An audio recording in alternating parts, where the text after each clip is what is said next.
नमस्कार सगळ्यांना, जय हिंद. मी राजेंद्र तातोजीराव शिंदे, मुळगाव ओवळी, दसपटी विभाग. सांगायचं म्हणजे आज माझी मुलाखत घेत आहे. माझे वडील पण माजी सैनिक. मला एवढा मोठा गर्व वाटतोय की आज आज वडिलांच्या मागे मी पण सैन्यातून रिटायर झालो. वडिलांचं नाव तातोजी मुरारराव शिंदे, नाईक या रँकने मराठामधून रिटायर झाले ते.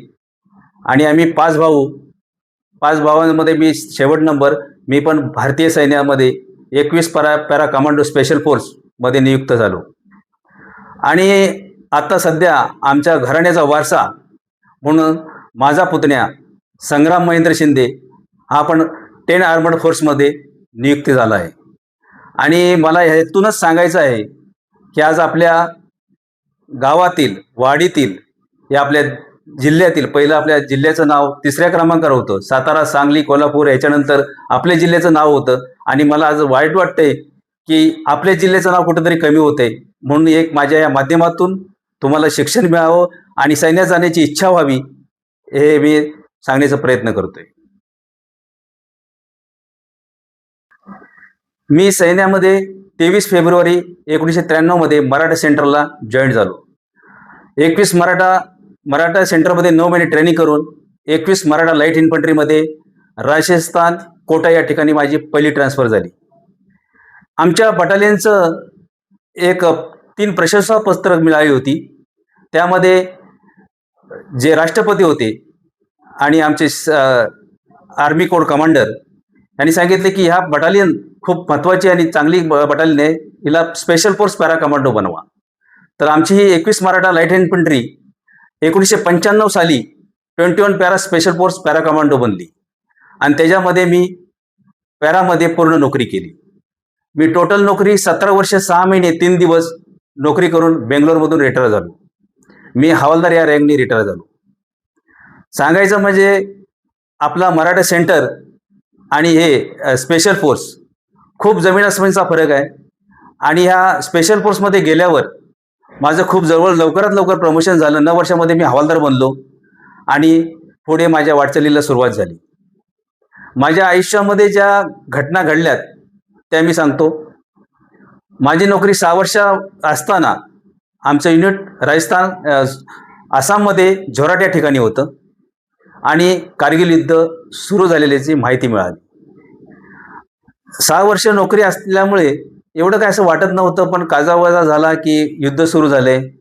शिओ, कमांडर साहेब, ॲडज्युटंट साहेब हे सगळे बोलायचे की आपल्या युद्धाला तयारी व्हायचे. एक दिवस आमच्या बटालियनचा दरबार झाला आणि 21 पॅरा स्पेशल फोर्सला युद्धाला जाण्याची तयारी करावी लागेल आणि कधी आपण जाऊ शकतो हे आमच्या मनामध्ये आलं. आणि तेव्हा 6 वर्षाची नोकरी असताना असं वाटत होतं की आम्ही कधी जातोय आणि कधी युद्ध करतोय. पण ज्यावेळेस ॲक्च्युली सिच्युएशन आमच्या समोर झालं की ह्या मेमध्ये आता 99ला युनिट टेकअप होणार आहे, तेव्हा लढाई ॲक्च्युली काय होते त्यावेळेस आम्हाला समजलं. ज्यावेळेस आमचे ट्रंक ग्राउंडमध्ये आले आणि ट्रंकमध्ये जेव्हा आपलं नाव कुणाचं घेणलेलं आहे का, कुणाचं लेनदेन केलेलं आहे का, व तुमचं पोलीस स्टेशन कुठचं, काय कुठचं, तेव्हा आम्ही आपसमध्ये चर्चा केली की बाबा हे काय आहे. तेव्हा आम्हाला जे आमचे पुराणे वस्ताद होते त्यांनी सांगितलं की आता तुम्ही युद्धाला चालू झालेला आहात आणि जे काही बऱ्या वाईट घटना होतील ते सगळं तुमच्या ह्याच्यामध्ये लिहिलेलं आहे. त्यावेळेस अक्षरशः अंगावर काटा आला आमच्या आणि वाटत होतं आता की आम्ही लढायला चाललोय, काय होते आणि काय नाही. पण खरोखर एक देशाचं प्रेम होतं आणि देशासाठी काही झालं तरी आम्ही लढायला तयार राहणार ही मनाची इच्छा होती. आणि आम्हाला तिथून टेकअप झाला. आम्ही श्रीनगरला गेलो. श्रीनगरवरून आम्हाला द्रास सेक्टरला मध्ये आम्ही नियुक्त झालो. आमचा 21 पॅरा स्पेशल फोर्स द्रास सेक्टरमध्ये नियुक्त झाला आणि आम्हाला टास्क मिळाला सर्वेलन्स करणे. सर्वेलन्स म्हणजे दुश्मनच्या जवळ, जे पाकिस्तानींनी कब्जा केला होता त्यांच्या जवळ जाऊन त्यांचं टार्गेट ॲनालिसिस करणे, म्हणजे टार्गेटचं विश्लेषण करणे की किती दुश्मनची नफरी, पोस्टवर किती नफरी आहे, काय आहे, किती तादादमध्ये, त्यांच्याकडे हत्यार किती आहेत, कुठच्या ह्याच्यामध्ये त्यांनी बॉम्ब ठेवलेले आहेत. म्हणजे एवढी मोठी निगराणी करून मागे जे इन्फंट्री लढाईसाठी नियुक्त झाली आहे त्यांना खबर पोचवायची होती. आणि ह्या आमच्या सर्वेलन्सवर पूर्ण युद्ध निर्भर होतं. हा एक महत्त्वाचा टास्क होता. कारण ज्या पद्धतीने आम्ही सांगू दुश्मनची नफरी एवढी आहे, दुश्मनचे हत्यार एवढे आहेत, त्याप्रमाणे आम्ही युद्धाची तयारी करतो. याप्रमाणे आम्हाला टास्क मिळाला. लास्टला ज्यावेळेस आम्हाला तिथे सोडलं तेव्हा आमचं त्या मोसमशी एवढं कॉर्डिनेशन नव्हतं. त्यामुळं आम्हाला युद्ध लढताना पण एवढा वेळ मिळाला नाही. कारण तिथे टेम्परेचर आहे ते खूप बर्फ पडत होता आणि तिथे कम से कम जेव्हा लढाई सुरू होते, जवानांना 8 ते 10 दिवस मिळायला पाहिजे होते. ते पण आम्हाला मिळाले नाहीत. 2 दिवस आम्ही त्या मौसममध्ये राहिलो आणि डायरेक्ट युद्धाची सुरुवात झाली. त्या एक आम्हाला एक मोठी हानी पोचली होती. दुसरी गोष्ट पाकिस्तान सेनाने आम्हाला धोका दिला होता, की ज्यावेळेस इंडियन आर्मी डाऊन होते, पाकिस्तान आर्मी डाऊन होते, त्यावेळेस ते डाऊन झालेले नाहीत आणि त्यांनी सिमेंट काँक्रीट मोर्चे बनवून मोठमोठ्या हाईटवर 17,000 16,000 फीट हाईटवर त्यांनी पायबंदी केली. मोर्चे बांधून घेतले आणि ज्यावेळेस दुश्मन खालून जातो आणि वरून दुश्मन बसलेला आहे, तर जे वरचा दुश्मन असतो त्याच्याकडं काबिलियत असते की खालच्या दुश्मनाला कसं हे करायचं. तरी पण आपली भारतीय सेना डगमगली नाही आणि सगळ्यांना खदेडून टाकलं. सांगायचं म्हणजे आमच्या युनिटचे 9 डेड बॉडी झालेले आहेत. ह्या सर्व्हेलन्स करताना त्यांना समजले की 21 पॅरा स्पेशल फोर्स द्रास सेक्टरमध्ये कमांडो पलटून आले आहे आणि सर्व्हेलन्सचा टास्क मिळाले. त्यामुळे त्यांनी आर्टिसिलिंग बॉम्बारमेंट सुरू केली आणि ज्यावेळेस आम्ही सर्व्हेलन्स करायला जात होतो त्यावेळेस आम्हाला हा धोका मिळाला. तेव्हा आमची कॅज्युअल्टी झाली आणि 9 जवान आमचे शहीद झालेले आहेत. आमच्या वीरांनी भरपूर असं योगदान दिलेलं आहे द्रास सेक्टरला आणि कारगिल युद्धाला. कारगिल युद्धामध्ये आम्ही मोठं नाव कमवून 26 जुलैला आम्ही वापिस आलेलो आहे. अशा माझ्या आयुष्यातल्या घटना बऱ्याच आहेत. कारगिलचं संपल्यावर आम्ही थांबलो नाही. एक 21 para special force 9 para 10 para 21 para या मानलेल्या स्पेशल फोर्स पलटण आहेत आणि सुरनकोट हे जम्मूमध्ये एक मिनी पाकिस्तान म्हणून ओळखलं जातं. तिथे पण मी 31 RR राष्ट्रीय रायफल कमांडो स्पेशल फोर्स आहे, तिथे पण मी नोकरी केली आणि त्या दौरान मी 3 वर्षामध्ये आतंकवाद्यांशी भिडंत झाल्या. भरपूर काय बघायला मिळालं. खूप अशा आतंकवाद्यांना आम्ही मारून टाकलं. सांगू शकत नाही, मी एक अतिशयोक्ती करत नाही की मी स्वतः मारलं, पण आमची एक टोळी असते त्याच्यामध्ये आम्ही दुश्मनाला उधळून लावलेलं आहे. आणि अशा एक मी 17 वर्ष 6 महिने नोकरी पूर्ण ऑपरेशन इलाक्यामध्ये केलेली आहे. मी कुठचं पीस फील्ड स्टेशन काढलेलं नाही आणि पूर्ण नोकरी माझी ऑपरेशनमध्ये झालेली आहे आणि मी 2010 मध्ये व्यवस्थित रिटायरमेंट घेतलेली आहे.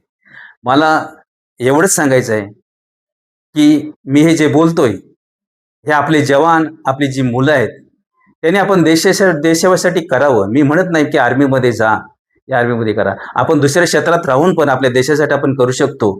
पण एक मला उणीव भासते माझ्या रत्नागिरी जिल्ह्याची, की जो जिल्हा आपला टॉपला होता तो आज कुठंतरी ढासळतोय, आर्मीमध्ये जात नाही. पण एक लौकिक आहे आणि एक आर्मीमध्ये खूप चांगलं मान मिळतो, आपल्याला इज्जत मिळते आणि आपल्याला देतात. आज माझ्यासमोर जे साहेब बसलेत हे मी त्यांच्यामुळेच ते जे मला आले आणि माझा गुरु भरून आले. खरोखर मी सांगतो की तुमच्यामुळं हे मला बोलायला मिळतंय. कारण मी याच कारगिल योद्धा असून ही माझी दुसऱ्या तिसऱ्यांदा मुलाखत आहे. कुणाला माहिती नाही की एक कारगिल योद्धा आहे म्हणून. आणि मी सगळ्यांशी हेच बोलतो की तुम्ही पण सैन्यामध्ये जा, देशाची सेवा करायसाठी तत्पर राहा.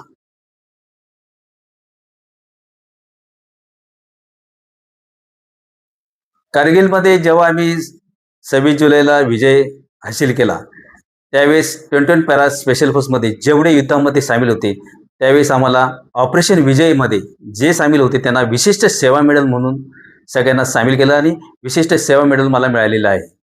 दुसरी गोष्ट, एक स्पेशल फोर्स युनिटमध्ये नोकरी करताना प्रत्येक जवानामध्ये स्किल पाहिजे असते, की मग ती एक ड्रायव्हिंग स्किल आहे, जे पाण्याच्या रस्ते जे ड्रायव्हिंग करतो आणि नेव्हीबरोबर सपोर्ट करतो. एक हवाई रस्ते पण जाऊन आपण दुश्मनच्या इथे डायरेक्ट टोळीला जंप करून दुश्मनला कसं बर्बाद करू शकतो. या पॅरामध्ये 12,500 फीट ही प्रत्येक कंपल्सरी जवानला जंप लागू आहे. पण त्याच्या व्यतिरिक्त मी स्काय डायव्हिंग स्पेशल फोर्स हे स्काय डायव्हिंगचं फ्री फॉल म्हणून मी कोर्स केला आहे आणि 21,000 फीट इंडियाची लास्ट जंप मी केलेली आहे. आणि हा स्पेशल फोर्स का, माझ्याकडं एक स्पेशल कोर्स आहे, जो त्याला स्काय डायव्हिंग म्हणून म्हणतात.